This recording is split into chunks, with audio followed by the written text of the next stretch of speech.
Shugaban ƙasar Amurka Donald Trump ya bayyana a hukumance cewa ya soke ganawar da za su yi da shugaban ƙasar Rasha Vladimir Putin.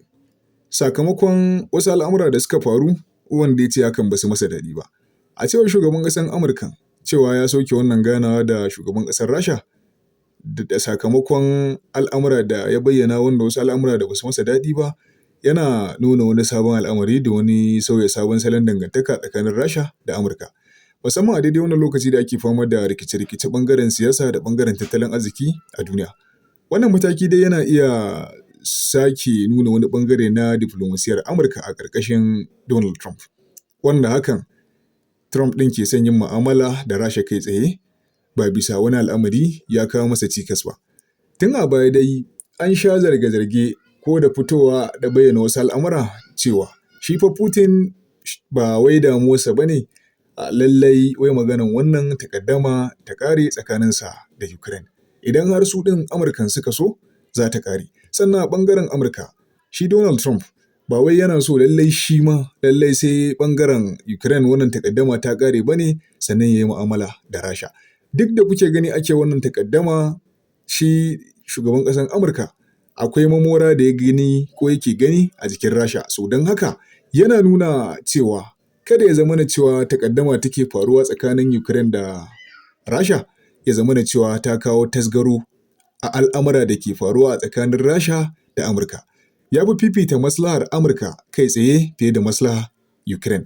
Dama tun a baya shugaban ƙasar Ukraine Volodymyr Zelensky ya sha bayyana waɗannan abubuwa akan cewa shugaban ƙasar Amurka yana fifita wani sashi akan sashi.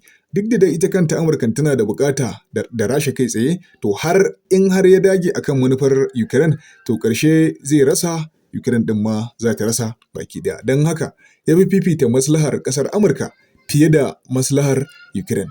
A don haka ya matsa ma Zelensky akan lallai a dakata da wannan yaƙi. Shi fa zai ci gaba da mu'amala da Rasha ko da ta fili ko da ta ɓoye. Dama Zelensky ya sha zargin haka. To gashi yanzu ma kai tsaye ya bayyana cewa wannan tattaunawa an soke ta kuma hakan ba za ta hana sa mu'amala da shugaban ƙasar Rasha Vladimir Putin ba. Duk da dai NATO ta sha rashin jin daɗi akan wannan al'amura da shi shugaban ƙasar Amurka yake yi sakamakon yana zagawa su yi mu'amala da ƙasar Rasha. Wannan mataki dai yana iya kawo cikas ga ƙoƙarin da ake yi na ƙulla yarjejeniya ta tsaro a ɓangarori guda biyan, yayin da shi Trump ɗin ya dage akan lallai sai Zelensky ya amsa muradu da buƙatun Putin, yayin da NATO take ganin bai kamata hakan ba, ya kamata a ce Amurka ta shiga gaba-gaba wajen koda a ce Zelensky zai yadda ya zamana cewa ya hana shi. Ana zarge-zargen dai ya fi fifita Amurka fiye da wannan yaƙi da ke faruwa da shi da ƙawayensa na NATO, yayin da ya fi zaɓar Amurka fiye da sauran ƙasashen ƙawance. Menene ra'ayinku game da wannan abu da shi Donald Trump yake yi? Shin san kai ne hakan ko kuma abin da ya dace ne? Ku faɗa mana ra'ayinku a comment section, kada ku manta ku mana share, like da comment. Wannan rahoto yana zuwa daga Hausa Global News. Allah ya ba mu alheri.